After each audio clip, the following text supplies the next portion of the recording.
आज यहाँ बैठे सभी को सप्रेम जय श्री हरि। सर्वत्र सुखिनः सन्तु सर्वे सन्तु निरामया सर्वे भद्राणि पश्यन्तु मा कष्टं।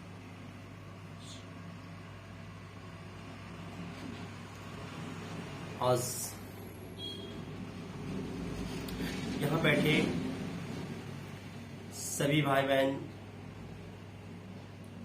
को सबसे पहले मैं अपनी तरफ से जय श्री हरि। सभी के हृदय में भगवान है, सभी में परमात्मा व्यापक है। उस हेतु से आज हम यहाँ मिले हैं।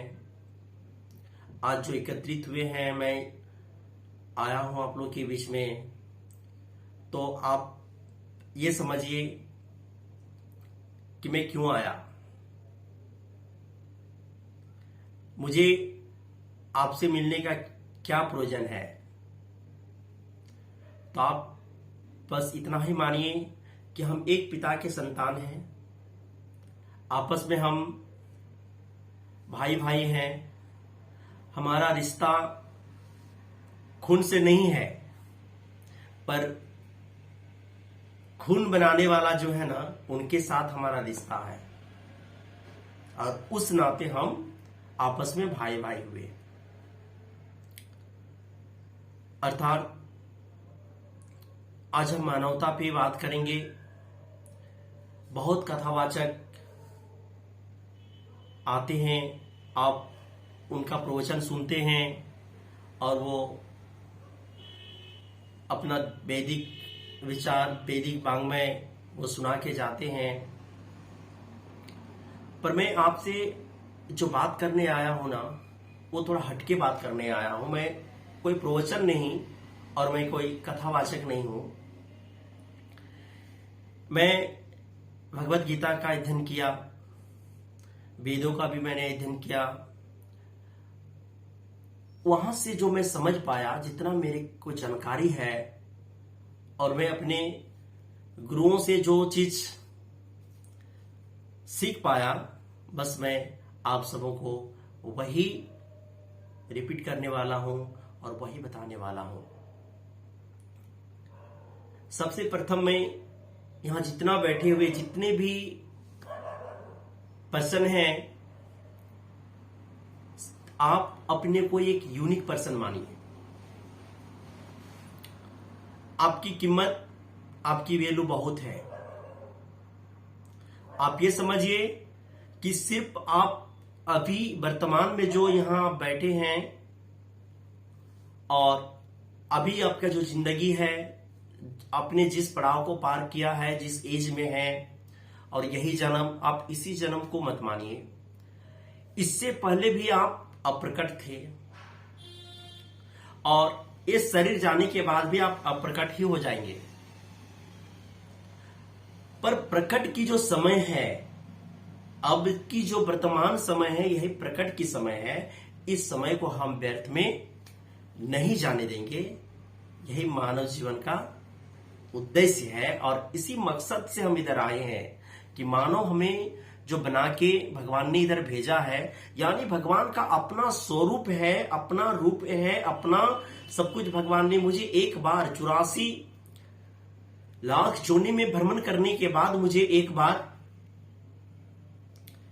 भगवान चांस देते हैं कि नर से नारायण अब तो बन जाना।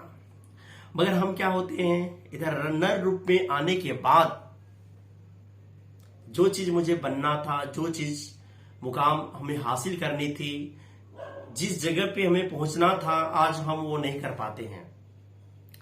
ये बहुत दुर्भाग्य की बात है, क्योंकि हमारा जो शिक्षण संस्था है, शिक्षण व्यवस्था है, हिंदुस्तान का ऐसा ही है।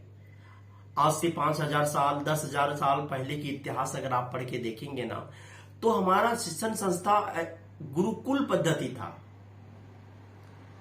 उस समय के जो विद्यार्थी जो ज्ञान अर्जन करते थे, गुरु के सानिध्य में बैठकर, और जीवन में कभी भी कैसी भी परिस्थिति में धोखा नहीं खाते थे। लेकिन आज की जो हमारा पढ़ाई है, जो शिक्षण संस्था है, अलग है।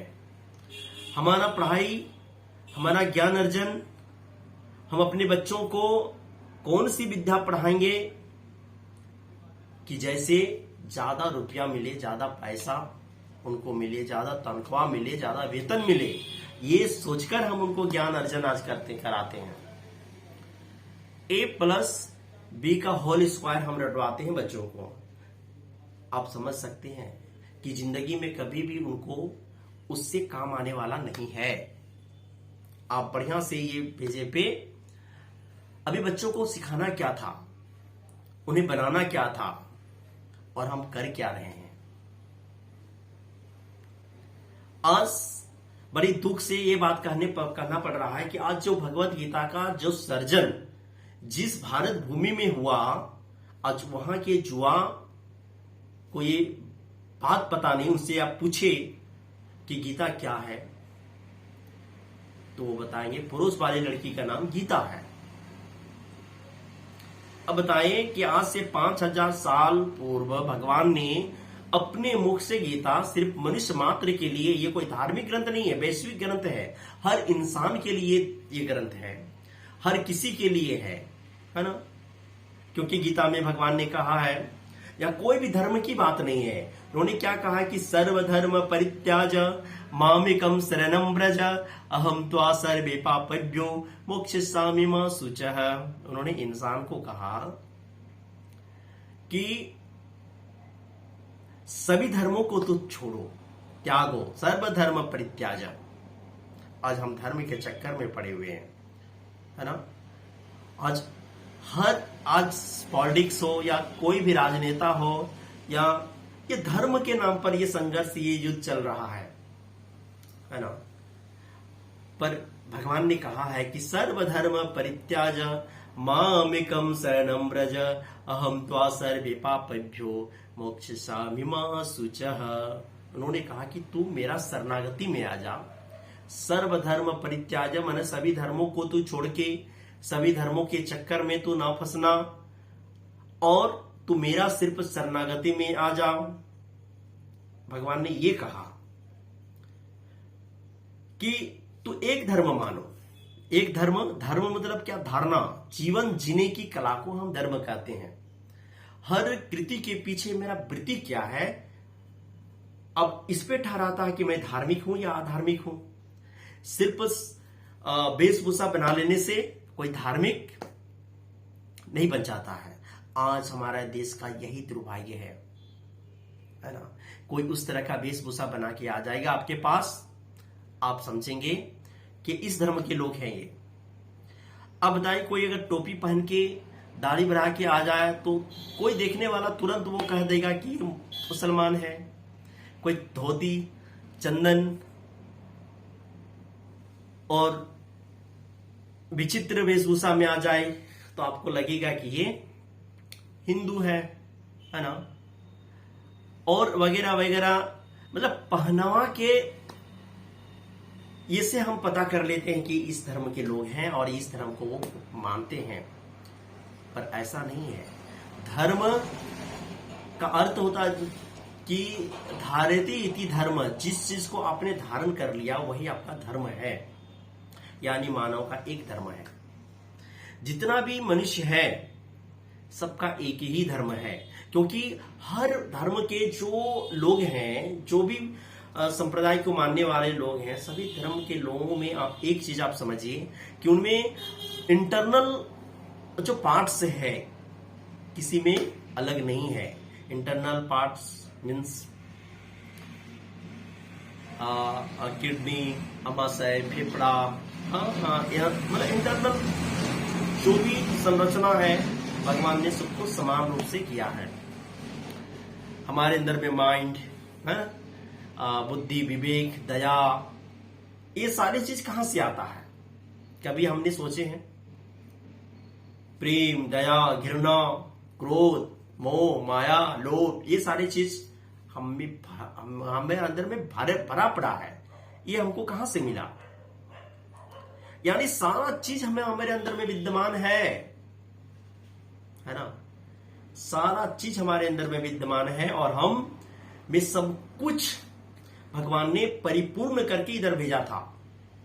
यानी अपना स्वरूप, भगवान का रूप, है ना, कि नर से नारायण, इस रूप को पाने के लिए देवता भी तरसते हैं। देवता भी हमेशा ध्यान मग्न में रहते हैं और भगवान से आराधना करते हैं कि हे भगवान, मुझे एक बार इस मृत्यु लोक में, इस धरती में मुझे भेजो और मैं जाकर मैं अपना कर्म को फिर से करके, फिर पुण्य को प्राप्त करके मैं और अच्छे जगह में, यानी भगवान बनने की शक्ति इंसान में है। अब जितना भी महापुरुष इधर आए हैं, अब थोड़े उनके विषय में सोच के देखिए। अभी राम इधर आया, अभी राम का हम उनको आसान से भगवान मान बैठते हैं, लेकिन राम ने कभी भी खुद को भगवान नहीं माना, है ना। आज हमारा दुख हो पड़ता है, हम तुरंत घबरा जाते हैं। अब बताइए कि राम के जीवन में कितना दुख आया, वो कभी घबराया? कृष्ण के जीवन में कितना संघर्ष करना पड़ा, वो कभी घबराया? राम को जब उनसे पूछा जाता है कि आप कौन हैं, कहां से आए, तो अपना परिचय कैसे बताता है कि मैं राजा दशरथ का लड़का हूं, मेरा घर अयोध्या है। अपना परिचय एक आम आदमी की तरह देता है। जब सीता का वियोग होता है तब वो एक वृक्ष, एक पशु पक्षी से वो पूछते हैं उनकी एड्रेस, क्या आपने सीता को देखा, और रोता है? मगर रामम भूत्वा रामम जयेत, शास्त्रों ने कहा कि रामम भूत्वा रामम जयेत, कृष्णम भूत्वा कृष्णम जयेत, कि राम की अगर आराधना आपको करनी है, उनका पूजन करना है, उनका ध्यान चिंतन करना है, तो राम की जो चरित्र है, उनकी क्वालिटी अपने जीवन में लाना है, उनके अपने जीवन में उनके चरित्र को उतारना है। यानी राम का चरित्र अपने जीवन में लाने की बात है। तभी हम राम का पूजन, राम का सिर्फ हम, आप समझिए कि आप बैठ के रात दिन सुबह शाम आप बैठे हुए हैं और बैठ के रसगुल्ला रसगुल्ला रसगुल्ला रसगुल्ला आप करते रहो, क्या रसगुल्ला आपके मुंह में आ जाएगा? नहीं ना। यानी रसगुल्ला को टेस्ट, स्वाद समझने के लिए रसगुल्ला को खाना पड़ता है। उसी प्रकार आज हमारे देश में के लिए बहुत दुर्भाग्य बात है, यहाँ के लोग, यहाँ का भक्त अपने को भक्त कहता है और करता क्या है? ये करता क्या है? जो राम ने कभी भी ऐसा नहीं कहा कि बेटा तू मेरा नाम लेके बैठे रहना, राम हरे रामा हरे रामा हरे रामा हरे रामा हरे कृष्णा। नाम का स्मरण करना है, मैं इसके विरोधी नहीं हूं, मगर राम का नाम के साथ साथ अगर आप उनका काम करना शुरू करेंगे ना, तो हर पिता को अच्छा लगता है ना। आप अपने पिता के पास जाके अपने पिता का नाम लेते बैठेंगे तो एक दिन आपके पिता आपसे क्रोधित होकर एक चाटा मारेगा, बोले क्या तू करता है पागलपना, ये कौन सी तेरे पितृभक्ति है? तो काम कर, कर्म कर, इससे कुछ होने वाला नहीं है। यानी हमारा भक्ति कैसा करना है कि उनका जो चरित्र है, राम का बहुत ही भव्य चरित्र है, पितृभक्ति था, तो पितृभक्ति हमें भी बन करना है। उनमें मातृभक्ति था, मातृभक्ति मेरे जीवन में आना चाहिए। उनमें वो एक आदर्श पुरुष था, हमारे अंदर में भी वो आदर्श की क्वालिटी आना चाहिए। वो कभी भी मिथ्या झूठ का सहारा नहीं लेता था, हमारे अंदर में भी वो क्वालिटी आना चाहिए। राम जुबान का पक्का था, है? अब राम के जो भक्त हैं, हरे राम हरे कृष्ण करने वाले, जपने वाले, आप अपनी जुबान का पक्का बनो, तभी राम आपसे प्रसन्न होंगे। सिर्फ रटने मात्र से कुछ होने वाला नहीं है।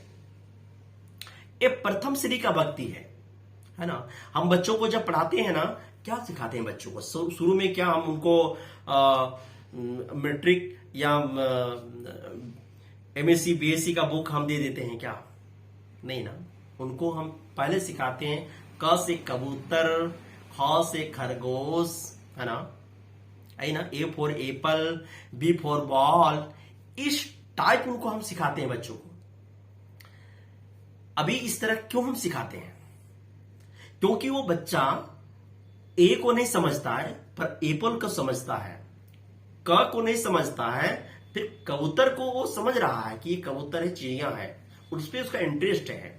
उसी प्रकार शुरुआती भक्ति का जो शुरुआती होता है ना, उस समय आप पहले राम राम कृष्ण कृष्ण, पहले ये समझो कि कृष्ण कौन है, राम कौन है। फिर अब जिंदगी भर राम राम राम राम करते रहने से कुछ भी नहीं होता। अभी क्या, राम को जब समझ लिए, उनका चरित्र को समझो, और उस चरित्र को जब आप समझ लिए तो अपने जीवन में भी वो चरित्रार्थ का निर्माण करो, तब आप राम का सही भक्त हैं। पर आज का जो कथावाचक है वो क्या करते हैं, है ना, ये कमाने के चक्कर में बड़े बड़े ये बन के, मतलब भगवान का जो विचार है, उनका जो संदेश है, उन्होंने जो कहा है, आज वो इंसान के सामने, मानव के सामने नहीं रखता है। उनका एक ध्येय होता है कि मैं ही ईश्वर बन जाऊं, मैं ही भगवान बन जाऊं। हाँ, सभी लोग अपने जेब का पैसा मेरे चरणों में रख दे, भगवान समझकर मुझे प्रणाम करे, बस इसी ध्येय में उनका जीवन है ना। यही तो हो ही रहा है ना। आज हो क्या रहा है, ये बहुत बड़ा भ्रम है। आप समझ लो कि आप एक यूनिक पर्सन हो, आपको इधर जब भगवान ने भेजा है, इस पूरे वर्ल्ड की मैं बात कर रहा हूं, पूरे वर्ल्ड में 7 अरब जनसंख्या अभी वर्तमान में है, और 7 अरब जनसंख्या में आपका फिंगरप्रिंट किसी से मैच नहीं करता है, आपका शकल सूरत किसी से मैच नहीं करता है। अगर शकल सूरत मैच किया तो आपका एज मैच नहीं करता है, यानी भगवान ने आपको एक पीस बनाया, आप यूनिक पर्सन, अब भगवान का स्वरूप है, उनका खुद का रूप है। इसलिए तो भगवान ने गीता में कहा, सर्वेषां हृदि सन्निविष्टो, मैं सभी के हृदय में हूं, सभी का खाया हुआ अन्न मैं पचाता हूं। हाँ, और वो जो भी भोजन करता है मैं उसका रक्त बनाता हूं। जब इंसान सो जाता है तो उसका श्वास का जो संचालन है वो इंसान नहीं करता, वो कोई शक्ति करता है, और वो शक्ति परमात्मा है, भगवान है। और जिस दिन मेरा अंत होता है उस दिन फिर कोई रोक भी नहीं पाता, फिर मैं कहां चल जाता हूं ये मुझे भी पता नहीं, इस दुनिया को भी पता नहीं, ये समाज को भी पता नहीं, मेरे माँ पिता किन्नी को भी ये चीज पता नहीं, क्यों गया कहां। सिर्फ हमने सुना कि स्वर्ग नाम का कोई चीज होता है, अब वहां हमारे पूर्वज बैठ गए, अब यहां भी कर्मकांड शुरू हो गया, है ना, यहां भी कर्मकांड शुरू कि आप अगर यदि ये करो, ये करो, ये दान दो, ये अगर आप नहीं करोगे तो उनको वहां जगह नहीं मिलेगा, उन्होंने ये तकलीफ देगा उनको, ये यमराज। अरे यार, ये हो क्या रहा है? क्या इंसान को इसी, मैंने इंसान का कीमत, उनका वैल्यू तो समझो पहले आप। इसलिए मैं कहता हूं ना सभी युवाओं को कि आप शास्त्र पढ़ो, वेदों का अध्ययन करो, है ना। जब तक आप शास्त्र, वेद, भगवत गीता का अध्ययन नहीं करेंगे ना, तो आप अपने जो सनातन जो धर्म है ना, उसको सही से जानकारी आपको नहीं मिलेगा, आप सही से इसको समझ नहीं पाएंगे। स्वयं विवेकानंद ने अध्ययन किया, पहले इस सनातन धर्म, वैदिक धर्म का, भगवत गीता का अध्ययन किया, तब वो वास्तविक धर्म को समझ पाया। जितने भी महापुरुष हैं आज, अब देखिए, गांधी जी ने गीता का सहारा लिया, आइंस्टाइन ने गीता का सहारा लिया, इमर्सन ने गीता का सहारा लिया, है ना। अब देखिए ना, सबका जीवन इतिहास उठा के, बाल गंगाधर तिलक, गीता का, यानी भगवत गीता एक ऐसा ग्रंथ है कि उनको जो भी पढ़ लिया, जो भी समझ लिया, बन गया, हो गया, उनको कोई बेवकूफ नहीं बना सकता, है ना। वो पूरे वर्ल्ड के, पूरे ब्रह्मांड के केंद्र बिंदु में बैठ जाता है, और गीता यही सिखाती है कि तुम ही हो, वो शक्ति तेरे में ही है। आज हम क्या कर रहे हैं ना, आज हम भगवान को पुष्प चढ़ा रहे हैं, फूल चढ़ा रहे हैं, लड्डू चढ़ा रहे हैं, उनको मंदिर में जाकर पैसा दे रहे हैं, ऐसा ही तो हो रहा है ना। पर भगवान ने, अब थोड़ा अपने आप से पूछो, कभी भी बैठ के सोचो, चिंतन करो, मंथन करो अपने आप में, क्योंकि आप में ये दिया है भगवान ने एक्स्ट्रा। पशु योनि में ये नहीं मिला है, सब कुछ मिला, हमसे बहुत ज्यादा ताकतवर है। हम अगर यदि एक बच्चा पैदा कर सकते हैं, वो 10-10 बच्चा पैदा करता है, यानी ताकतवर कौन? मेरा बच्चा चलने में साल भर लगाता है और उनका बच्चा पैदा होते ही दौड़ना शुरू करता है, तो ताकतवर कौन है? हम हैं या वो है ना? लेकिन सबसे ज्यादा अक्ल, बुद्धि, विवेक इंसान को मिला है, एक्स्ट्रा है ये। इसलिए तो हम आज सब यहां इतना सभी लोग बैठे हैं ना। अगर ये चीज नहीं होता, ये अगर हमारे पास नहीं होता, तो हम कहां होते आज? उन्हीं के में तो बैठे होते ना, उन्हीं के झुंड में आज हम रहते हैं। तो ये एक्स्ट्रा चीज हमको ये दिया, इनका इस्तेमाल करो आप कभी।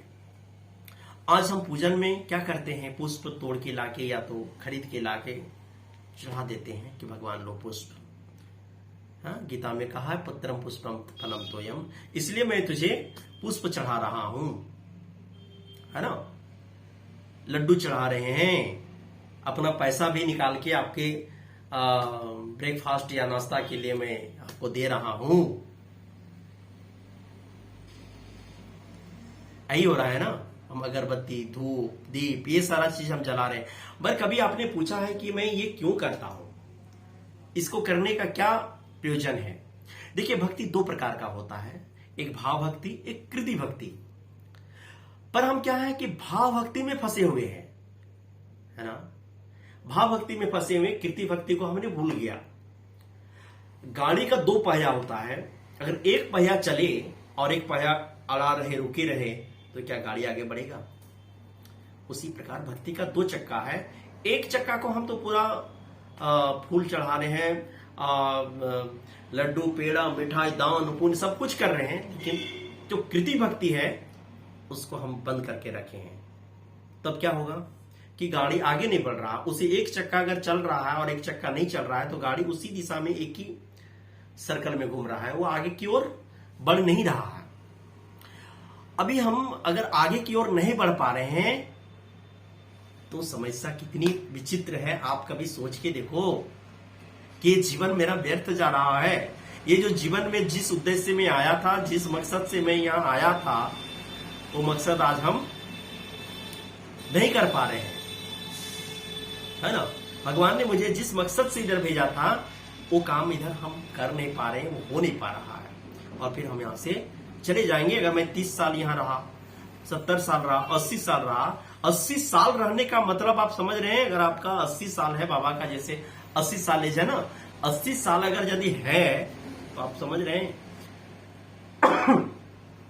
आप सूर्य का 80 परिक्रमा आप कर लिए।